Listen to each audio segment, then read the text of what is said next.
Hujan rintik-rintik menetes di atas kap mobil travel warna perak yang sudah dimakan usia. Jam di dashboard menunjuk pukul 23:47 ketika Tono menerima telepon singkat itu. Suara perempuan, lirih, hanya menyebut lokasi penjemputan tanpa salam, lalu menutup sambungan. Desa yang dimaksud terletak jauh di pinggir jalur utama. Jalanan sempit, diapit sawah menghitam dan rumpun bambu yang berdesis diterpa angin. Lampu depan mobil seperti terperangkap dalam kabut tipis yang entah dari mana datangnya. Di tikungan ia melihatnya, sosok perempuan berkerudung hitam, berdiri tepat di bawah lampu jalan yang berkedip. Cahaya yang jatuh di wajahnya seolah enggan bertahan lama. Setiap kedipan lampu menyembunyikan detail rautnya. Dia tidak melambaikan tangan, tidak memberi tanda, hanya menunggu. Tono menepikan mobil. Pintu belakang kanan berderit terbuka sendiri. Padahal ia yakin mekanismenya cukup berat. Perempuan itu masuk tanpa sepatah kata, duduk di kursi paling belakang. Aroma tanah basah langsung memenuhi kabin. Bukan bau hujan biasa, melainkan bau pekat seperti dari liang yang lama tak terbuka. Ia menoleh sebentar lewat spion, namun yang terlihat hanya siluet kepala menunduk. Tatkala Tono hendak mengucapkan selamat malam, suara lirih nyaris berbisik terdengar dari belakang. "Jangan berhenti sampai aku bilang." Tono menelan ludah, mesin dinyalakan lagi, dan roda travel mulai menggulung aspal basah, meninggalkan desa yang kini terasa lebih sunyi daripada sebelumnya. Mesin travel berdengung stabil, tetapi ada sesuatu dalam ritme malam yang terasa salah. Tono mencoba menenangkan diri dengan memutar radio, namun hanya suara statis yang muncul, seperti bisikan bercampur desir angin dari tempat yang jauh. Sesekali matanya melirik ke spion tengah. Siluet perempuan berkerudung itu tetap sama, kepala sedikit menunduk, tangan terlipat di pangkuan, tak bergerak. Bahkan saat mobil menghantam lubang jalan yang cukup dalam, tubuhnya tidak berguncang sedikit pun.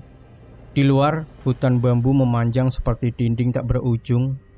Batang-batangnya selalu beradu, menimbulkan bunyi ketukan yang aneh, seirama dengan detak jantung Tono yang mulai cepat. Bau tanah basah makin pekat, menusuk hingga ke tenggorokan. Tono mengusap tengkuknya. Udara di dalam kabin terasa dingin, tidak seperti udara malam biasa. Dingin ini merayap, membawa rasa berat di pundak. Tiba-tiba lampu interior mobil meredup, lalu kembali menyala. Dalam sepersekian detik redup itu, ia melihat sesuatu di spion. Wajah perempuan itu menatap lurus ke arahnya. Mata hitamnya tampak mengilat, bukan karena pantulan cahaya, tapi seperti memancarkan sinar dari dalam. Saat lampu kembali terang, kepala itu sudah menunduk lagi seperti sebelumnya.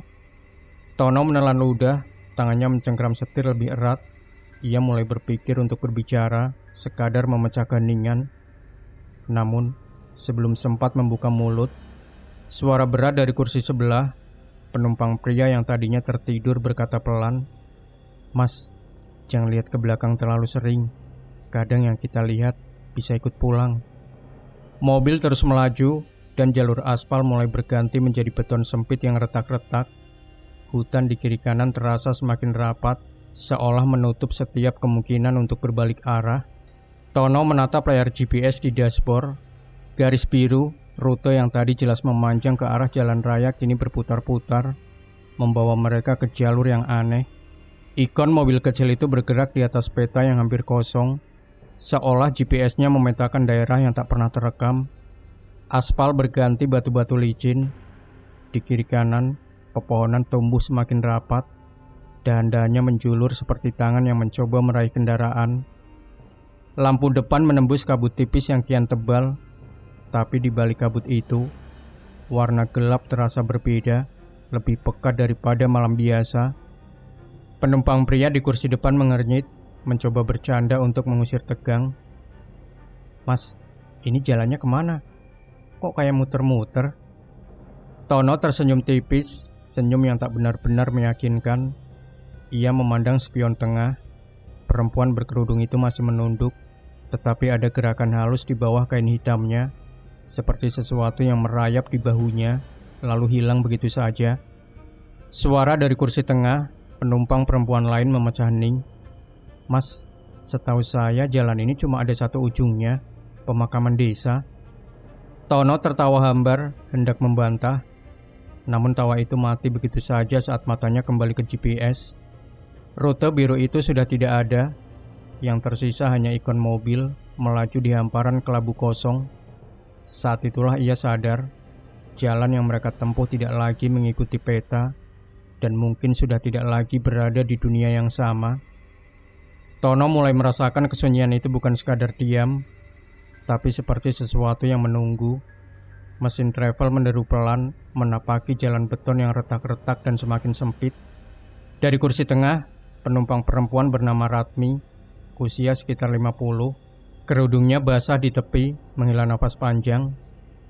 "Mas, pernah dengar cerita penumpang pulang sendirian?"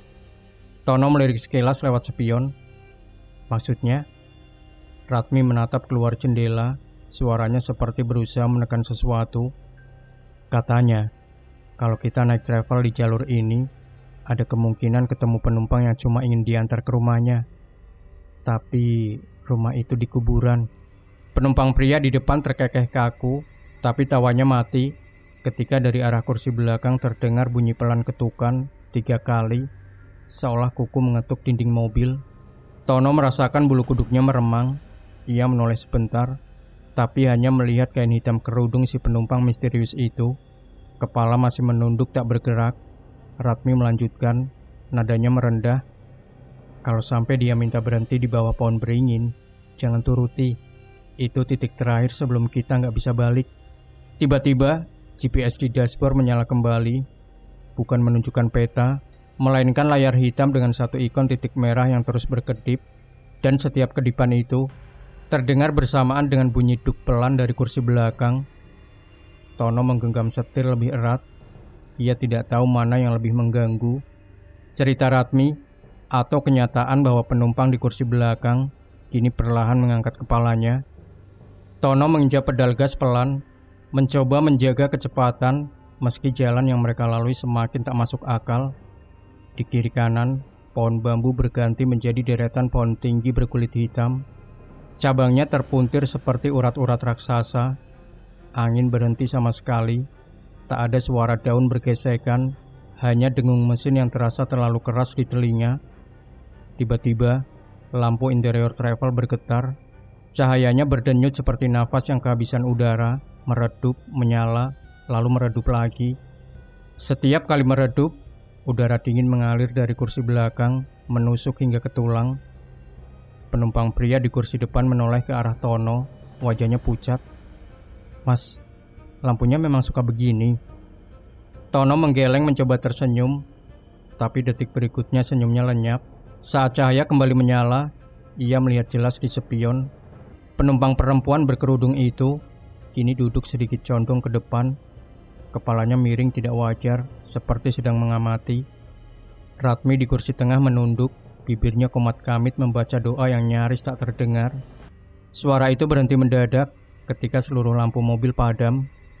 Dalam gelap terdengar bunyi seret, seperti kain panjang yang ditarik di lantai mobil, mendekati perlahan ke kursi sopir. Lalu, satu suara muncul dari belakang. Bukan suara penumpang, tapi bisikan lirih, dingin, tepat di telinga Tono. Jembatan sudah dekat.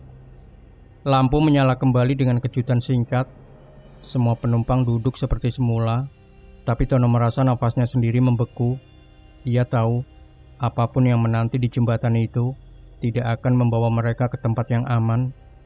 Tono menurunkan kecepatan saat ujung jembatan tua itu mulai terlihat. Rangka besi berkarat dengan papan kayu yang tampak rapuh di bawah remang lampu. Di bawahnya sungai hitam mengalir pelan, memantulkan cahaya seperti permukaan minyak. Angin lembab menyapu masuk lewat celah kaca, membawa aroma anyir yang menusuk. Lampu interior kembali meredup, kali ini lebih lama. Saat cahaya memudar, Tono merasakan sesuatu, tekanan di kursi belakang, seperti ada yang bergeser maju mendekatinya. Suara itu datang begitu dekat, seolah keluar dari dalam kursinya sendiri. "Pelan saja, jangan lihat ke air." Bulu kuduk Tono berdiri. Ia mencoba melirik spion tanpa menggerakkan kepala terlalu banyak. tapi justru menangkap pantulan aneh. Perempuan berkerudung itu kini duduk di kursi tengah, padahal ia tak pernah mendengar atau merasakan pintu terbuka. Penumpang pria di depan tiba-tiba menarik napas panjang, menatap lurus ke jalan. "Mas, kenapa airnya bergerak ke atas?" Tono refleks menoleh.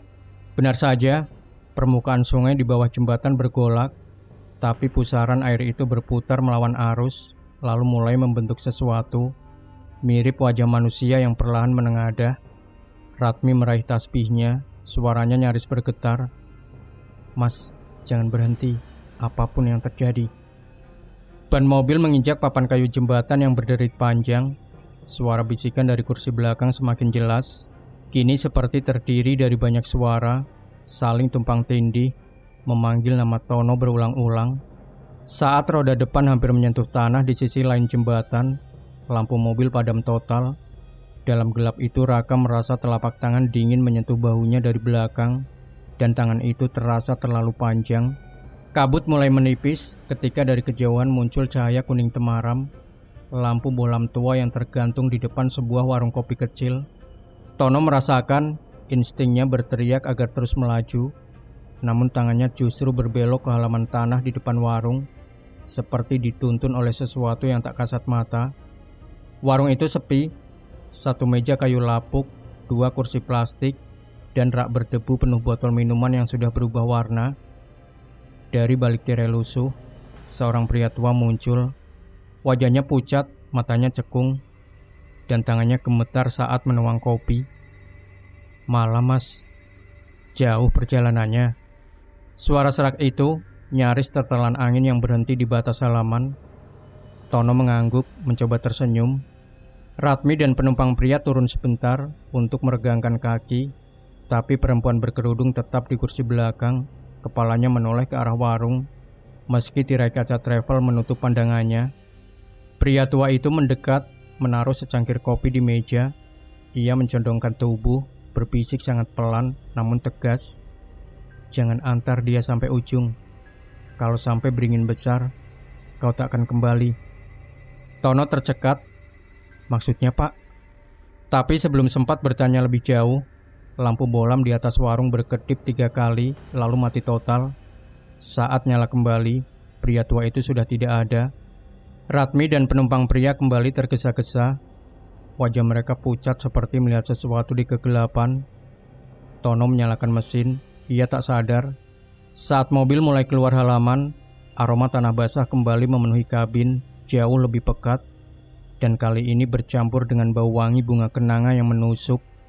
Di spion, untuk pertama kalinya perempuan berkerudung itu tersenyum. Senyum tipis, tapi matanya tetap tidak memandang ke arah Tono, melainkan lurus ke depan, seolah sudah tahu jalan yang akan mereka tempuh. Roda travel berdecit pelan saat jalur mulai menyempit. Dinding pepohonan menutup seperti 2 rahang raksasa. Udara di dalam mobil menjadi berat, seolah setiap tarikan napas harus melewati lapisan air yang kental. Di depan, tampak siluet pohon beringin raksasa berdiri angkuh di tengah jalan. Akar-akarnya mencengkeram tanah seperti jemari tua, dan dari sela-selanya, asap tipis berwarna keabu-abuan keluar, berputar-putar tanpa arah. Tono menginjak rem. "Kayaknya kita harus muter balik," katanya lirih, meski hatinya tak yakin akan menemukan jalan keluar. Ia memutar setir, perlahan mengarahkan mobil kembali ke arah datangnya. Jalan itu kosong. Sampai tiba-tiba, beringin yang sama kini berdiri tepat di depan mereka lagi. Ratmi memejamkan mata, bibirnya gemetar. "Aku sudah bilang, beringin itu nggak boleh dilewati." Penumpang pria mulai gelisah, tangannya memegang gagang pintu. Namun suara dari kursi belakang memotong ketegangan itu. Suara perempuan berkerudung, jelas untuk pertama kalinya sejak perjalanan dimulai. "Sebentar lagi sampai." Tono menatap spion, matanya bersirobok dengan tatapan tajam yang membuat tubuhnya kaku. Entah kenapa meski wajah itu tersenyum, bibirnya tak bergerak. Suara tadi terasa seperti langsung muncul di kepalanya. Ia memutuskan untuk mencoba satu putaran lagi, berharap lingkaran itu patah. Namun setiap kali berbelok, setiap tikungan yang ditempuh, ujungnya selalu kembali ke beringin itu. dan setiap kali kembali, kabut di sekitar semakin pekat, menelan cahaya lampu depan sedikit demi sedikit. Kali terakhir mereka sampai di hadapan beringin, Tono baru sadar sesuatu. Di akar pohon itu ada bekas ban mobil lain, tapi bekasnya berlapis dan saling menindih. Seperti ratusan mobil pernah berhenti di titik yang sama dan tak pernah pergi. Tono menyalakan lampu jauh, mencoba menembus kabut pekat yang seolah menempel di kaca depan. Cahaya hanya memantul balik, menelan pandangan ke depan menjadi dinding abu kusam. Ban mobil berderak pelan di atas batu-batu. Suara gesekannya terdengar terlalu keras di telinga. Dari sudut matanya ia melihat gerakan, bukan dari dalam kabin, dari luar di tepi jalan. Bayangan tinggi berdiri di antara pepohonan, memelototi mobil yang lewat. Saat cahaya lampu menyentuhnya, bayangan itu lenyap, tapi aroma sangit seperti rambut terbakar menusuk lewat celah ventilasi. Ratmi menegakkan tubuh, matanya terpaku ke kaca sebelah kiri. "Mas, itu." Tono mengikuti arah pandangnya, dan jantungnya seperti diperas di kegelapan. Sepasang mata merah menyala, lurus memandang ke dalam mobil. Tingginya hampir setara dengan atap travel, tidak berkedip, hanya mengikuti laju kendaraan. Penumpang pria meraih saku celananya, tangannya bergetar. Entah hendak mengambil sesuatu atau sekadar mencari pegangan. "Kok dia ikut kita?" Gumamnya nyaris tak terdengar. Tono menginjak gas, tapi jalan justru terasa semakin berat, seperti roda menghantam lumpur tak kasat mata. Tatapan mata merah itu kini berpindah ke depan mobil, menunggu mereka di tengah jalan, meski tidak ada suara langkah sama sekali. Lampu interior kembali redup, dan saat itu terjadi, suara napas berat terdengar di dalam kabin, bukan dari salah satu penumpang, tapi dari kursi belakang, tepat di belakang kepala Tono. Perempuan berkerudung itu akhirnya berbicara lagi, nadanya datar tanpa jeda. "Jangan berhenti. Kalau dia sempat masuk, tak ada yang bisa keluar." Travel terus melaju, namun perasaan Tono seolah mobil itu sendiri mulai menyimpan rahasia. Setiap kali melintasi tikungan, suara besi berderit terdengar di bawah kursi, bukan dari suspensi, tapi seperti ada benda yang terhimpit dan memaksa keluar. Saat mobil melambat karena jalan yang makin sempit, Ratmi membungkuk ke bawah kursinya, tangannya meraba-raba, lalu menarik sebuah benda tipis yang terbungkus kain lusuh berwarna coklat tanah. Bau lembab dan apek langsung menyembur keluar. "Apa ini?" Suaranya gemetar. Tono melirik sekilas, buku catatan bersampul kulit, tepinya robek-robek, dan di bagian pinggir masih ada sisa lumpur kering.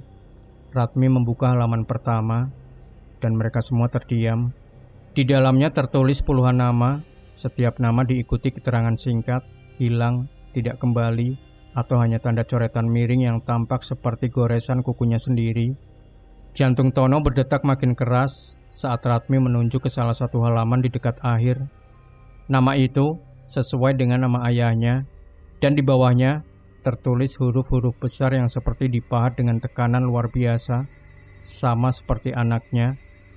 Dari kursi belakang terdengar suara halus membalik halaman, padahal Ratmi tak bergerak. Saat mereka menoleh, perempuan berkerudung itu sudah memegang buku itu di pangkuannya. Jemarinya pucat, panjang, dan ujungnya runcing, mencoret halaman terakhir dengan tinta hitam yang entah dari mana muncul. Tono menatap lewat spion dan melihat namanya sendiri mulai terbentuk di atas kertas, huruf demi huruf seperti sedang ditulis oleh tangan yang tak terlihat. Begitu melewati belokan terakhir, jalan terbuka menuju sebuah kampung yang tampak terlalu tenang. Deretan rumah kayu berdiri rapi di kiri kanan, lampu-lampu minyak di serambi menyala redup, namun tak ada satupun suara ayam, jangkrik atau manusia. Bahkan angin pun seakan enggan melewati tempat ini. Ban travel menggilas tanah kering bercampur kerikil. Setiap kali mobil bergerak, debu tipis terangkat, lalu menghilang entah kemana. Tak terbawa angin, hanya lenyap. Tono melambatkan laju, matanya menyapu sekitar. Di salah satu rumah, daun pintu terbuka sedikit. Dari celahnya, ia melihat bayangan tubuh berdiri kaku, namun tanpa gerakan dada tanda bernapas. Penumpang pria di depan menelan ludah. "Mas, ini kayak kampung mati." Ratmi mencengkram tasbihnya erat. bukan mati. Mereka menunggu. Perempuan berkerudung di kursi belakang sedikit mengangkat kepalanya. Walau masih tak menampakkan wajah dengan jelas, ia berucap pelan, suara seperti keluar dari lubang yang dalam. Sudah dekat. Mobil melewati satu persimpangan kecil. Di setiap jendela rumah yang mereka lewati, wajah-wajah pucat mengintip, mata mereka kosong, kulit seperti lilin, dan tidak satupun bergerak saat mobil lewat, hanya mengikuti dengan tatapan.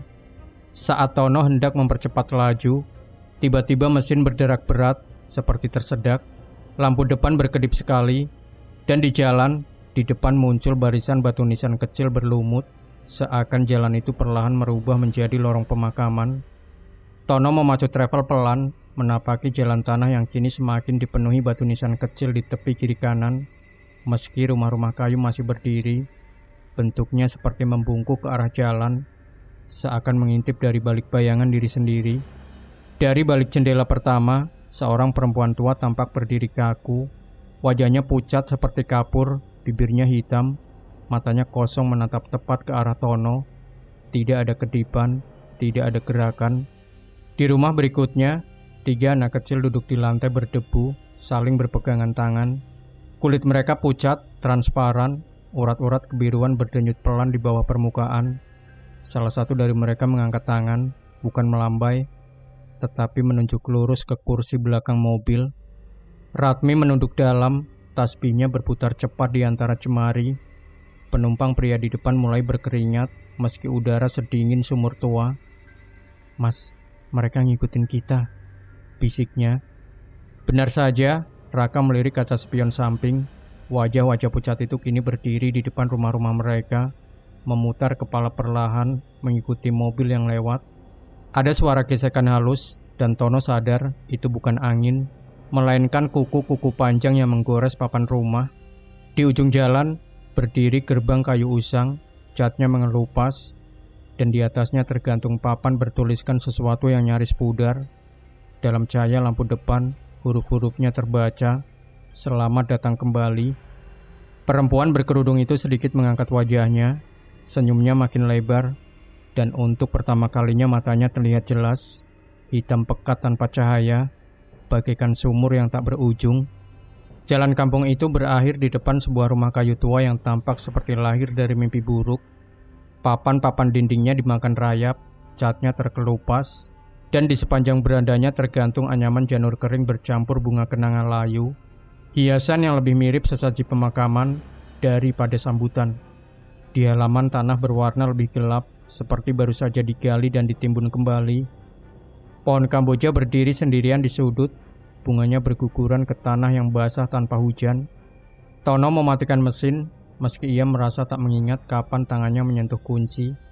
Udara di sekeliling menebal, setiap napas seperti menelan kabut dingin yang mengandung rasa logam. Perempuan berkerudung itu perlahan membuka pintu sendiri. Engselnya tidak berdecit, namun suara sekitarnya lenyap begitu ia melangkah turun. Ratmi menunduk, menutup wajahnya dengan kerudung. Penumpang pria mencengkram gagang kursi seperti memohon kekuatan agar tak ikut keluar. Tono menatap halaman rumah itu, dan tiba-tiba matanya menangkap sesuatu. Di bawah rumah panggung, di antara tiang-tiang penyangga, ada deretan kursi mobil yang sudah berkarat. Sebagian masih terikat sabuk pengamannya. Di satu kursi, ia melihat bekas noda gelap yang tak mungkin salah ia kenali. Perempuan itu berhenti di tangga rumah, memandang Tono dari balik kain hitamnya. Senyumnya tenang, tetapi suaranya pelan, nyaris bersenandung, membawa beban yang membuat tulang belakang Tono terasa kaku. "Ayahmu pernah berhenti di sini, tapi dia pergi sendiri. Kau tak akan seberuntung itu." Dari balik pintu rumah, cahaya temara menyorot keluar, memperlihatkan bayangan tangan-tangan pucat yang menggapai, seakan menunggu menyambut. Tono kembali ke kursi supir, berusaha menyalakan mesin. Suara starter terdengar seret, seperti ditarik dari tempat yang sangat jauh. Saat mesin akhirnya menyala, kabut mulai merambat dari luar. Tidak hanya memenuhi jalan, tetapi merayap masuk lewat celah pintu dan ventilasi AC. Kabut itu dingin, beraroma campuran tanah basah dan bunga kenangan layu, membuat tenggorokan terasa perih. Pandangan di dalam kabin mulai kabur. Penumpang pria di depan mengusap kaca, tapi uap putih justru menempel di telapak tangannya, seolah kabut itu menyentuh balik. Tono mencoba menyalakan wiper, namun sapuan karet itu hanya meninggalkan jejak basah, seperti noda jari panjang yang menggores kaca dari luar. Ratmi mulai membaca doa keras-keras. Suaranya nyaring, tapi teredam, seakan udara sendiri menolak mengantarkan suara. Dari kursi belakang, perempuan berkerudung itu berbicara lirih, tapi setiap kata bergema aneh, seperti diucapkan di ruangan yang tak berbatas. Kalau kabut sudah masuk, berarti rumahnya juga sudah masuk ke sini. Kabut semakin tebal, menelan garis antara luar dan dalam. Tono menatap kaca spion dan mendapati pantulan rumah kayu tua tadi kini berdiri di dalam kabin, tepat di belakang kursi penumpang. Dari jendelanya tangan-tangan pucat mulai meraba, mencari jalan keluar atau jalan masuk. Jantungnya berdetak seperti palu. Ia menekan pedal gas keras-keras, berharap melesat keluar dari kabut. Tapi yang terdengar hanyalah suara gemeretak papan rumah itu, seolah terikat pada mobil dan ikut terbawa kemanapun ia pergi. Tono mencoba membalikan mobil, tapi kedua tangannya justru bergerak sendiri, memutar setir lurus ke arah rumah itu. Napasnya tersengal, matanya berkedip cepat, namun seluruh tubuhnya seperti diikat oleh perintah tak terdengar. Perempuan berkerudung turun lebih dulu, melangkah ke halaman tanah gelap. Setiap pijakan kakinya meninggalkan bekas yang langsung dipenuhi genangan air hitam. Meski tanah kering, ia berdiri di dasar tangga rumah, membalikkan tubuh perlahan dan mengangkat tangannya memanggil. Ratmi menekan punggung Tono, membisikkan doa di telinganya, tapi suaranya hilang ditelan dengung rendah dari arah rumah. Dengung itu bukan suara mesin, bukan suara alam, tapi paduan suara yang terdiri dari ratusan napas, menyebutkan nama yang sama, Tono, Tono, Tono. Pintu rumah terbuka sendiri, cahaya kuning pucat memancar keluar. Di ambang pintu terlihat 3 sosok berdiri sejajar, tinggi, kurus, dengan wajah ditutupi kain putih yang menempel pada kulit. Di tangan mereka tergenggam lilin. Api menyala tanpa bergetar, seolah udara di sekitar berhenti. Perempuan berkerudung berbalik menghadap mereka, lalu mengangguk sekali. Sosok-sosok itu mulai turun tangga. Lilin di tangan mereka tetap tegak. Apinya tak padam, meski hawa dingin menusuk. Tono sadar ia sudah keluar dari mobil tanpa ingat bagaimana kakinya bergerak. Setiap langkah maju terasa seperti diseret. Telapak kakinya berat, namun tubuhnya terus mengikuti arah tatapan perempuan itu. Di depan mereka, tanah yang lebih gelap tiba-tiba retak, dan dari celahnya muncul asap tipis bercampur aroma bunga kenanga segar. Salah satu sosok lilin itu menancapkan lilinnya di tanah retak, dan suara dengung mendadak berhenti, berganti dengan sunyi yang terlalu penuh. Seakan semua suara dunia tersedot habis. Perempuan itu mendekat, wajahnya nyaris sejajar dengan Tono. Bibirnya bergerak, tapi bukan udara yang keluar, melainkan hembusan kabut yang membentuk kata-kata. Sisa perjalanan tidak bisa kau tolak.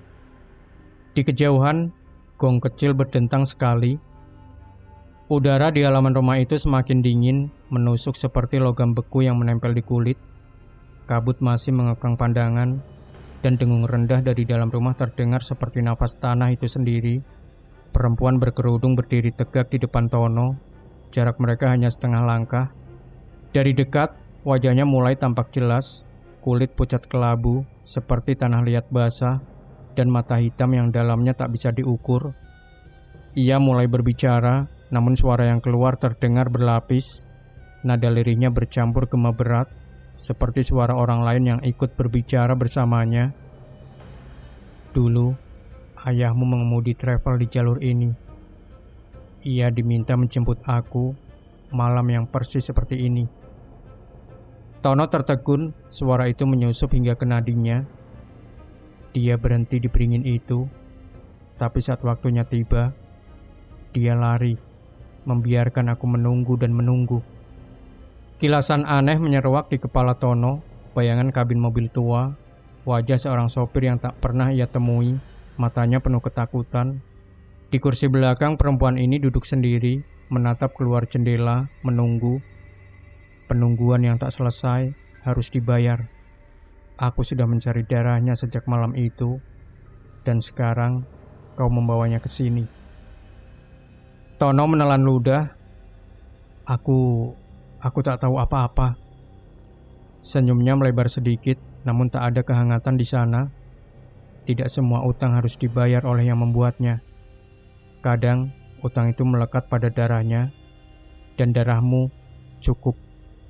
Tiba-tiba dari balik rumah terdengar derap kaki banyak orang mendekat, tapi bukan langkah ringan manusia, melainkan hentakan berat seperti tulang yang patah dipaksa berjalan. Ratmi dan penumpang pria mundur ketakutan, tubuh mereka bergetar hebat. Perempuan itu mengelurkan tangannya ke arah Tono. Jemarinya dingin, panjang, dan ketika menyentuh pergelangan tangannya, sesuatu berdenyut di bawah kulit, bukan nadi, tetapi rasa hampa yang mengisap hangat dari tubuhnya. Malam ini, perjalananmu berakhir di sini. Sisanya akan kuteruskan. Udara di halaman itu semakin berat, seolah malam menekan dari segala arah. Raka kembali duduk di kursi sopir. Namun jok yang tadi empuk, kini terasa keras dan dingin seperti batu nisan.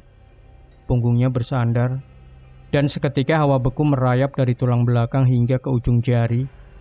Tangannya berusaha melepas genggaman setir, tapi jemarinya seperti menyatu dengan kulit kemudi. Kaca depan berembun tebal, membentuk pola yang aneh. Lingkaran demi lingkaran, menyerupai simbol yang sama seperti ukiran di batu nisan di tepi kampung tadi. Di kaca spion ia melihat kursi penumpang kosong. Lalu dalam sekejap, sosok perempuan berkerudung itu sudah duduk di sebelahnya. Kepalanya miring, hampir menyentuh bahu Tono. Namun tatapannya lurus ke depan. Tidak ada suara napas, hanya keheningan yang membuat telinga berdengung. Ratmi dan penumpang pria di kursi tengah membeku. Tubuh mereka kaku seperti patung. Dari sudut matanya Tono melihat jemari Ratmi bergetar hebat, tapi bibirnya terkunci rapat, seolah ada sesuatu yang menahan kata-kata di tenggorokannya. Perempuan itu mulai berbicara, suara lirih namun menusuk ke dalam kepala. Kursi ini pernah membawaku ke kematian. Sekarang, kursi ini akan membawamu ke sisiku. Tiba-tiba setir berputar sendiri, ban mobil berdecit mengarah ke jalan yang tidak mereka lalui sebelumnya. Jalan gelap, lurus, dan seakan tak berujung. Dari kaca belakang, Tono melihat rumah tua itu semakin menjauh. Namun entah kenapa, perasaan terjebak justru semakin kuat. Seperti ia baru saja melewati gerbang yang tak bisa dilewati dua kali. Asap kabut menipis, menampakkan persimpangan yang tak pernah Tono lihat sebelumnya.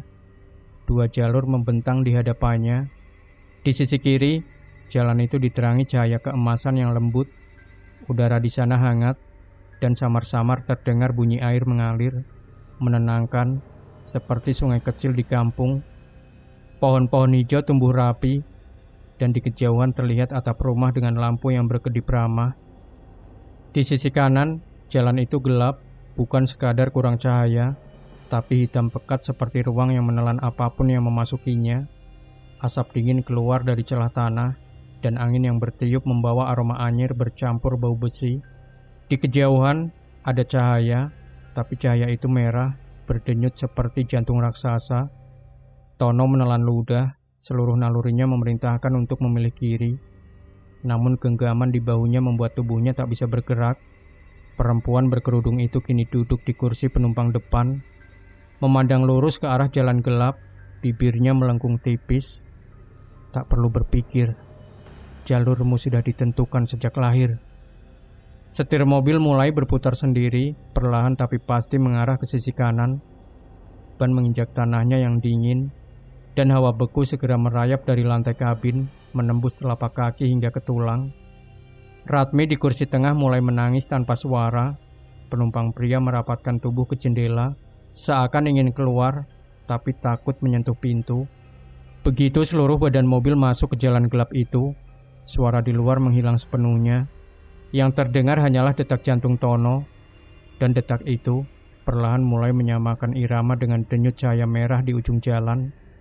Tono menatap jalan di depannya, gelap, lurus, tidak ada tikungan, tidak ada tanda bahwa jarak terpotong, seolah mobil melaju di atas garis yang membentang ke kekosongan. Setir di tangannya sudah tak lagi terasa seperti kendali, lebih seperti pegangan dingin yang hanya membawanya ke arah daerah yang telah ditentukan. Setiap kali mencoba membelokkan, roda tetap lurus, menghantam aspal yang kini terdengar kosong, seperti memantul di ruang hampa. Ratmi dan penumpang pria tak lagi bersuara. Mereka duduk tegak, mata terbuka lebar, tapi tanpa ekspresi, seperti boneka yang diposisikan rapi di kursinya. Dari kaca spion, Tono melihat sesuatu yang membuat darahnya membeku. Di kursi belakang, ada sosok dirinya sendiri, duduk dengan kepala tertunduk, sama persis seperti saat ia menjemput perempuan itu malam tadi. Nafas Tono mulai berat, ia melihat tangannya, kulitnya mulai pucat, urat kebiruan merayap di bawahnya. Suara perempuan berkerudung itu muncul, tapi kini dari kursi sopir, di mana dirinya duduk. "Kau penumpang sekarang." Kesadarannya mulai kabur, cahaya merah di ujung jalan berdenyut lebih cepat, sinkron dengan detak jantungnya. Lalu detak itu melambat, hingga nyaris berhenti. Saat pandangannya mulai buram, ia sadar kursi sopir kini sudah diisi oleh seseorang yang asing, dan di kaca samping, bayangan mobil travel lain melaju sejajar dengan penumpang-penumpang lain, semua dengan wajah tak bernyawa. Dan di tengah kabut, ia melihat rumah kayu itu lagi, selalu menunggu di ujung perjalanan untuk menjemput siapapun yang datang. Jalan gelap itu akhirnya terbuka ke sebuah persimpangan yang tak pernah ada di peta dunia manapun. Cahaya merah di kejauhan meredup perlahan, digantikan oleh siluet beringin raksasa yang menjulang di depan, persis seperti yang Tono lihat di awal perjalanan.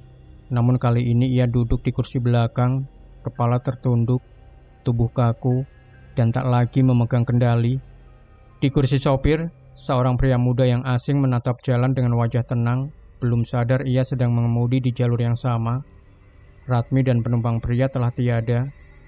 Kursi mereka kini diisi dua sosok pucat yang menatap kosong ke depan.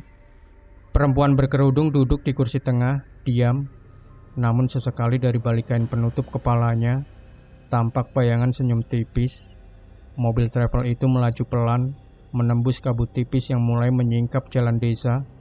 Di pinggir jalan, berdiri seorang perempuan muda dengan tas kecil di tangannya, menunggu.